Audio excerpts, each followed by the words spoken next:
Waziri wa mambo ya nje wa Irani Abbas Araghchi amesema idara ya ulinzi wa Marekani inatoa taarifa za uongo kuhusu gharama halisi za vita dhidi ya Irani.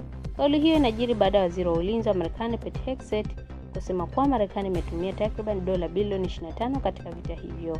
Akijibu madai hayo kupitia ukurasa wake wa mtandao wa X, Abbas Araghchi amesema Pentagon inadanganya, akidai kuwa hatua ya waziri mkuu wa Israel Benjamin Netanyahu imeharimu Marekani dola bilioni 100 hadi sasa, kiasi ambacho ni mara 4 zaidi ya kilichotajwa rasmi.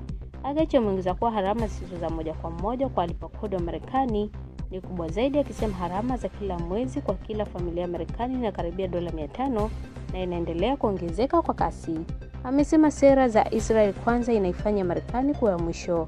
Kauli hiyo inakuja wakati waziri wa ulinzi wa Marekani Pete Hegseth akitetea matumizi ya vita dhidi ya Irani mbele ya kamati ya huduma za kijeshi ya Baraza la Wawakilishi.